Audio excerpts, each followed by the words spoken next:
ఆయన అంటాడు నేను రాను అసెంబ్లీలకు, మా పిల్లల్ని పంపించిన అంటాడు. నేను ఆయన్ని అడుగుతున్నా, పిల్లల్ని పంపించడానికైతే మీరెందుకు ప్రతిపక్ష నాయకుడిగా ఉండాలి, మీరెందుకు పార్టీ అధ్యక్షుడిగా ఉండాలి, మీరెవరు సభకు రాని ప్రతిపక్ష నాయకుడు మమ్మల్ని ప్రశ్నించే నైతిక హక్కు మీకున్నదా? మీ నైతిక హక్కు లేనప్పుడు మీకు మమ్మల్ని ప్రశ్నించే అధికారం ఎవరిచ్చిండ్రు అని నేను అడుగుతున్నా. ఈరోజు నేను వారిని సూటిగా అడుగుతున్నా, అధికారం ఉంటేనే, ఆదాయం వస్తేనే మీరు పనిచేస్తారా? అడ్డగోలుగా కొల్లగొడితేనే మీ అధికారం ఉన్నట్లనా? మీకు ప్రజలు కష్టాలలో ఒకవేళ ఉంటే ప్రజల దగ్గరికి ఎందుకు వెళ్తలేరు? మా దగ్గరికి రాలే, అసెంబ్లీకి రాలేదు, మమ్మల్ని ప్రశ్నించడానికి, మా కళ్ళల్లో చూడడానికి నీకు ఏదైనా భయం ఉంటే మరి నిన్ను ప్రతిపక్ష హోదా ఇచ్చిన ప్రజల దగ్గరికి మీరు ఎందుకు వెళ్తలేరని నేను వారిని అడుగుతున్నా. ఫామ్ హౌస్లో పడుకొని మీరు ఏం సందేశాన్ని ఇవ్వదలుచుకున్నారు రాబోయే తరాలకని నేను అడుగుతున్నా. అధికారం ఉంటేనే చెలాయిస్తాం, లేకపోతే ఫామ్ హౌస్లోనే మేము ఉండిపోతాం, ప్రజలు ఎక్కడికి పోయినా సరే గాలికి వదిలేస్తామని సందేశాన్ని ఇవ్వదలుచుకున్నారా మీరు ప్రతిపక్ష నాయకుడుగా నేను అడుగుతున్నా. మిమ్మల్ని, మేము చేసిన పథకాలన్నీ ఆగిపోయినాయని, ఏ పథకం ఆగిపోయిందని నేను అడుగుతున్నా. రైతు బంధు ఆగిపోయిందా? షాదీ ముబారక్ ఆగిపోయిందా? కళ్యాణ లక్ష్మి ఆగిపోయిందా? ఫీజు రియంబర్స్మెంట్ ఆగిపోయిందా? ఆరోగ్యశ్రీ ఆగిపోయిందా? ఉచిత కరెంట్ ఆగిపోయిందా? ఈ రాష్ట్రంలో ప్రజా పాలన ఎక్కడైనా ఆగిందా అని నేను అడుగుతున్నా. ఇవే కాదు, సన్న బియ్యం ఇచ్చినాం, పేదవాళ్ళ ఇళ్లకు 200 యూనిట్లు ఉచిత కరెంట్ ఇచ్చినాం, 500 రూపాయలకు సిలిండర్ ఇచ్చినాం, 60,000 ప్రభుత్వ ఉద్యోగాలు ఇచ్చినాం, 2.5 లక్షల కోట్ల రూపాయల పెట్టుబడులు తీసుకొచ్చినాం, ప్రైవేట్లో 1,00,000 ఉద్యోగాలు ఇప్పించినాం.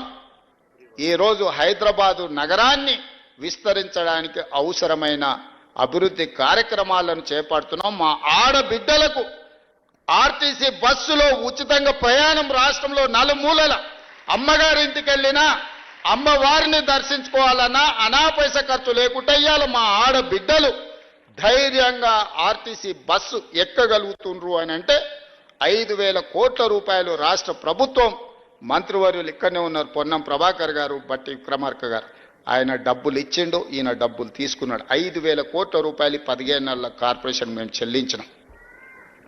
ఇవన్నీ మీకు ఎక్కడ కనిపిస్తలేవా? కనిపించకపోయే అవకాశం ఉంది. ఎందుకంటే మీరు సభకే రారు కదా, మీరు సమస్యల గురించి తెలుసుకోరు కదా, సంక్షేమం గురించి మీకు అర్థమే కాదు కదా, మీకు తెలియకపోవడానికి అవకాశం తెలుసుకోవడానికి అవకాశం లేదనేది నేను సంపూర్ణంగా నమ్ముతున్నా. మీరు ఏ మత్తులో జోగుతున్నారో అది మీకే తెలవాలి, నేను అనదలుచుకోలేదు. మరి ఏ బాధ్యత లేని మీరు మమ్మల్ని కడుపు నిండా విషం పెట్టుకొని విద్వేషపూరితమైన ప్రసంగం చేయడం ద్వారా ప్రజల మధ్యలో చిచ్చు పెట్టాలనే ప్రయత్నం ఈ తెలంగాణ రాష్ట్రానికి మంచిదా అని నేను అడుగుతున్నా. ఏ చిన్న కార్యక్రమం ఉన్న ముఖ్యమంత్రిగా నేను రావడం లేదా? ఇదే రవీంద్ర భారతిలో ఈ సంవత్సరం క్యాలెండర్ తీయండి, ఎన్ని కార్యక్రమాలలో నేను వచ్చి మిమ్మల్ని అందరినీ కలిసిన. ప్రతిరోజు ఎక్కడికి వెళ్ళిన అత్యంత సామాన్యులను కూడా కలిసి ఎవరు పిలిచినా రేవంత్ అన్న అంటే ఏంది అని వెనక్కి తిరిగిపోయి కలిసి మాట్లాడి వాళ్ళ సమస్యలు తెలుసుకొని పరిష్కరించే ప్రయత్నం చేస్తున్నా కదా. తీయండి, 94 నుంచి 2004 వరకు 10 సంవత్సరాలు తెలుగుదేశం అధికారంలో ఉంది. 2004 నుంచి 2014 వరకు కాంగ్రెస్ పార్టీ రాజశేఖర్ రెడ్డి గారు అధికారంలో ఉన్నారు. 2004 నుంచి దాదాపుగా 2024 వరకు 10 సంవత్సరాలు చంద్రశేఖర్ అధికారంలో ఉన్నాడు. 2024 నుంచి మేము అధికారంలోకి వచ్చిన ఈరోజు చెప్తున్న మిత్రుల ద్వారా ఫామ్ హౌస్లో ఉన్న పెద్ద ఆయన చెప్తున్న 10 సంవత్సరాలు మేమే పరిపాలన చేస్తాం.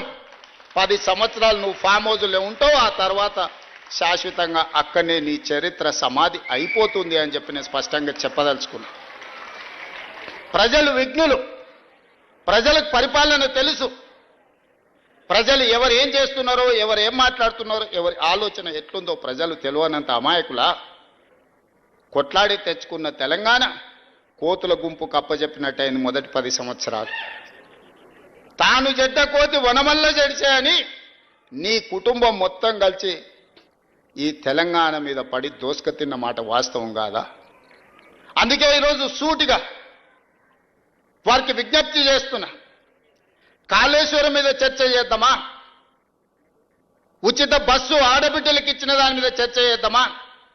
రైతు రుణమాఫీ మీద చర్చ చేద్దామా, రైతు బంధు మీద చర్చ చేద్దామా, తెలంగాణ ఉద్యమంలో చురుకైన పాత్ర పోషించిన విద్యార్థులు, ఉద్యమకారులు, నిరుద్యోగ యువకుల గురించి మేము ఇచ్చిన 60,000 ఉద్యోగాల మీద శాసనసభలో చర్చ చేద్దామా, లేదా 30 సంవత్సరాల నుంచి ఎంతో మంది ప్రాణాలు వదులుకొని సాధించుకోవాలనుకున్న ఎస్సీ వర్గీకరణ మీద చర్చ చేద్దామా, 100 సంవత్సరాలు దేని మీద చర్చ చేద్దాం? చంద్రశేఖరరావు గారు మీరు చెప్పండి అని నేను అడుగుతున్నా. నేను సిద్ధంగా ఉన్నా. ప్రతిపక్ష నాయకుడిగా మీరు సూచన చేయండి. మా నిర్ణయాలలో లోపాలు ఉంటే ఎత్తి చూపండి, సవరించుకోవడానికి మేము సిద్ధంగా ఉన్నాం. ఎట్లేముంది, 2023 కంటే ముందు కేసీఆర్ బయటనే ఉన్నారు కదా. వాళ్ళు క్షేత్రస్థాయిలో పర్యటిస్తున్నప్పుడే కదా వారు ఓడించింది. వారు క్రియాశీలక రాజకీయాలలో ఉన్నప్పుడే కేసీఆర్ గారిని ఓడించి కాంగ్రెస్ పార్టీ అధికారంలోకి వచ్చింది. ఇప్పుడు వారు క్రియాశీలక రాజకీయాలలోనే లేరు. గజ్వేల్ అసెంబ్లీలోనే కాంగ్రెస్ పార్టీ మెజారిటీ గ్రామ పంచాయతీలు గెలుచుకున్నది. అంటే గజ్వేల్ నియోజకవర్గ ప్రజలు కూడా కేసీఆర్ గారు క్రియాశీలక రాజకీయాలలో లేరు, రాజకీయాలతో వారికి సంబంధం లేదు. ఒకవేళ ఉన్న గజ్వేల్ శాసనసభ సభ్యుడిగానే వారి వల్ల ప్రయోజనం లేదని ప్రజలు ఈరోజు తీర్పిచ్చిండ్రు. గజ్వేల్ నియోజకవర్గ ప్రజలే కేసీఆర్ నాయకత్వాన్ని తిరస్కరించి అక్కడ కాంగ్రెస్కు మెజారిటీ గ్రామ పంచాయతీలు ఇచ్చిన తర్వాత ఇంకా ఏదో అద్భుతం జరుగుద్ది అని, అల్లావుద్దీన్ అద్భుత దీపం వస్తుంది అని ఆశిస్తే అది ఆశావాహుల యొక్క అభిప్రాయం. నేను కొత్తగా చెప్పడానికి ఏం లేదు. ఏం ప్రభాకర్? మహబూబ్ నగర్ లో 92% వాళ్ళు ఒప్పుకుంటే 45% ఉత్తమ్ కుమార్ రెడ్డి గారు ఒప్పుకొని వచ్చారు.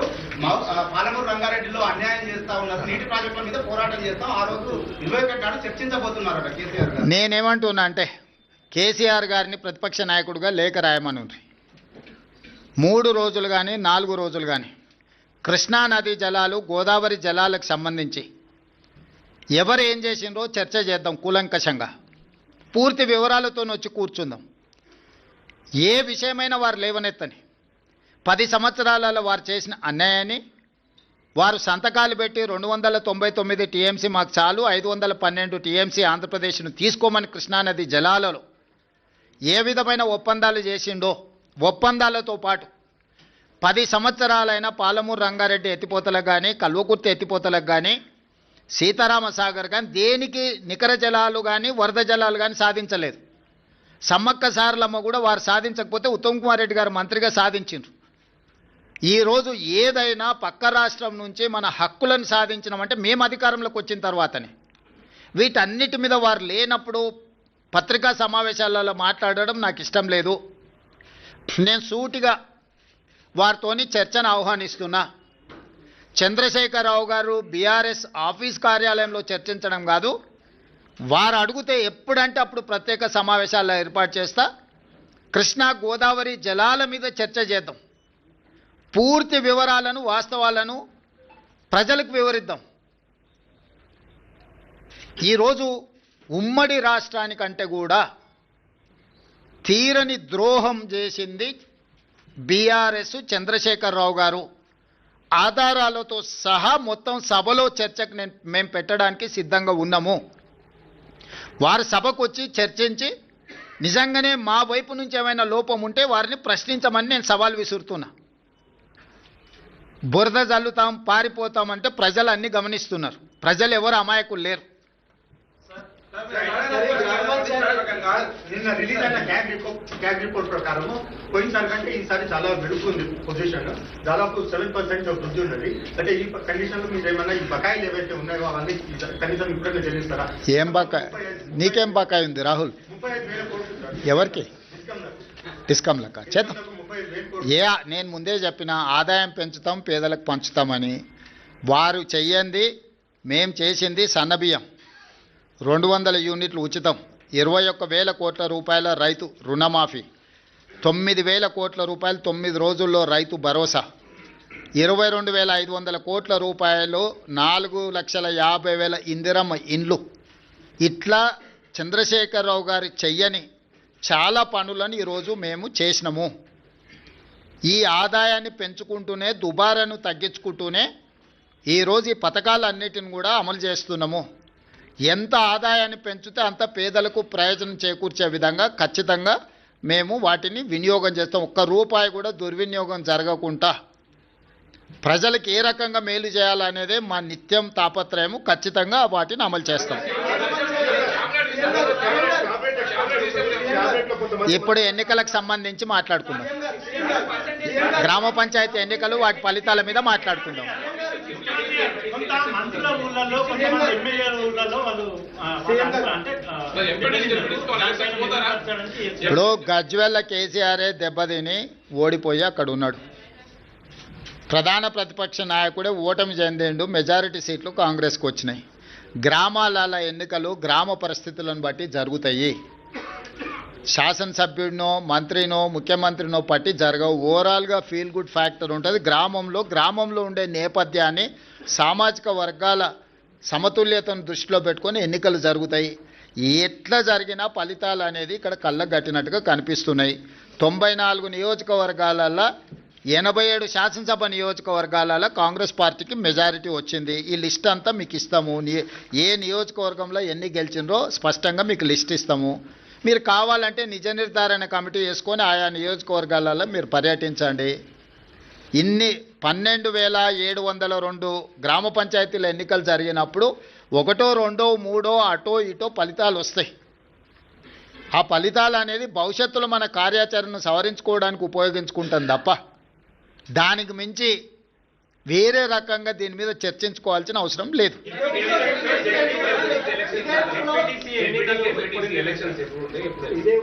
తొందరలోనే శాసనసభ పెట్టి చర్చ చేసి అందరి అభిప్రాయం తీసుకుంటాం ఎట్లా ముందుకు వెళ్దాం అనేది. ప్రతిపక్షాలకు కూడా అవకాశం ఇస్తాం. ఆ ఎన్నికల్ని ఎంపీటీసీ, జడ్పీటీసీ, మున్సిపల్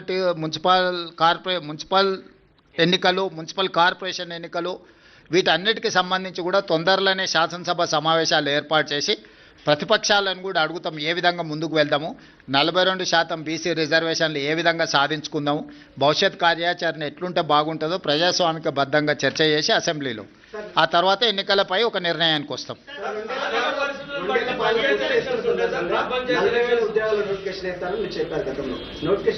చేస్తాం తప్పకుండా. ఇప్పుడు అన్ని పరిశీలిస్తున్నాం, సభలో చర్చించి తీసుకుంటాం.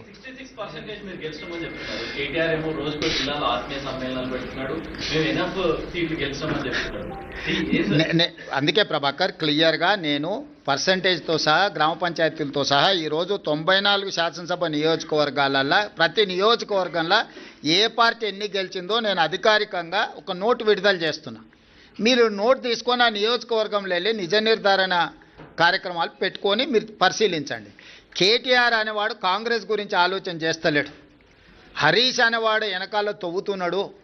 కేటీఆర్ నాయకత్వంలో ఏ ఎన్నికలు జరిగిపోయినా ఓడిపోయిండు కాబట్టి నాయకత్వాన్ని మార్చాలని హరీష్ వెనకాల నుంచి ఏదైతే ప్రయత్నం చేస్తుండో ఆ విషయాన్ని ఏమంటారు డైల్యూట్ చేయడానికి పర్యటనలు పెట్టుకుంటున్నాడు తప్ప ఇది ప్రజలకు కానీ ప్రభుత్వానికి కానీ సంబంధం లేదు.